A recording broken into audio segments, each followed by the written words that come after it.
Golob. Okay, we can see you.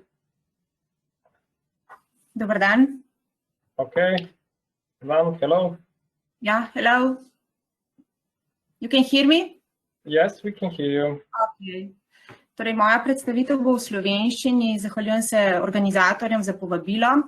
Rada bi vam pokazala rezultate na razlage električne prevodnosti domenskih sten bizmutovega ferita. Ta študija je bila leta 2017 prepoznana kot odlična iz strani Javne agencije za raziskovalno dejavnost. In je po moje zelo dober primer zelo uspešne sodelave, tako lokalne kot globalne. Gre za študijo, pri kateri so delovali raziskovalci iz dveh slovenskih inštitucij, to je iz Jožefa Štefana in Kemijskega inštituta. Znotraj Jožefa Štefana so sodelovali trije odseki, elektronska keramika, anorganska kemija in tehnologija ter raziskave sodobnih materialov. Poleg tega smo imeli še dva kolega iz Shizuoke univerze iz Japonske in pa iz EPFL-ja iz Švice. Torej, bizmutov ferit je poleg vseh svojih lastnosti tudi piezoelektrik, zanimiv material, zaradi tega, ker lahko s tem, da ko ga deformiramo, ustvarimo električni impuls ali obratno, ko na njega dovedemo elektriko, se tak material deformira. To uporabljamo potem v aplikacijah, v različnih senzorjih, pretvornikih, preklopnikih in se pravzaprav s takimi vrstami materialov srečujemo vsakodnevno. Ta posebna lastnost izhaja iz njihove kristalne strukture, pravimo, da imajo perovskitno strukturo. Če si predstavljamo kocko, v sredini te kocke je majhen atom, v tem primeru je to železo. Pod fazno transformacijo ima ta majhen železo to možnost, da se premakne iz svoje centralne lege. Tvori se tako imenovani dipol, področja z enakomerno usmerjeno polarizacijo oziroma dipoli imenujemo domene in ko se ta različna področja srečujejo, prihaja do neke meje, kateri se reče domenska stena.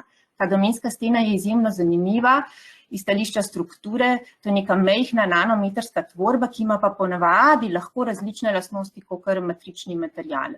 Prosila bi za naslednjo prosojnico. Prosim, če zamenjate prosojnico. Torej, že leta 2009 so eksperimentalno v resnici ugotovili, da so te domenske stene bolj prevodne in sam material v resnici bizmutov ferit ima problem v uporabi v aplikativnosti, ker je preveč prevoden.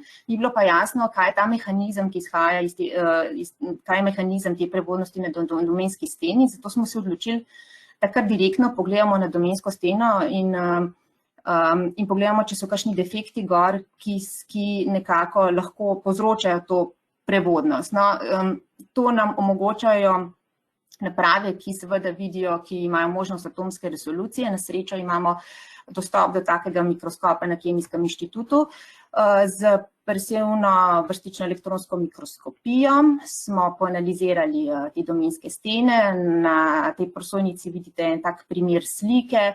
Te svetlejše pike so bizmutove kolone, v sredini so temnejše pike, to so železove kolone, no, in z neko kvantitativno in pač iz takih slik lahko z meritvijo opredelimo, kako ta domenska stena izgleda, ne samo to, ne samo njeno morfologijo, temveč tudi preko intenzitet lahko definiramo, ali imamo kakšne defekte v teh bizmutovih kolonah in tudi z uporabo dodatne spektroskopije, valenčno stanje železa.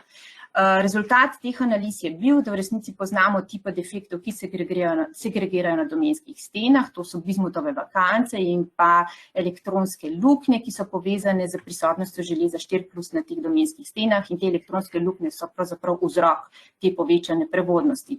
Ko smo to razumeli, smo lahko material pripravili brez ali z prevodnimi domenskimi stenami, uspeli objaviti v pomembni reviji na področju materialov.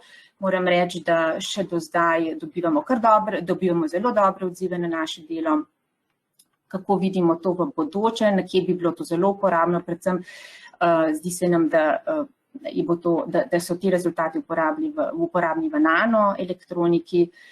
Želimo pa si seveda, da bi lahko te takšen tip raziskav mogoče kdaj tudi upeljali na področju slovenske industrije, ko bo seveda to potrebno. Hvala lepa. Hvala za predstavitev. Now it's time for questions. We are open for questions in Slovenian and in English.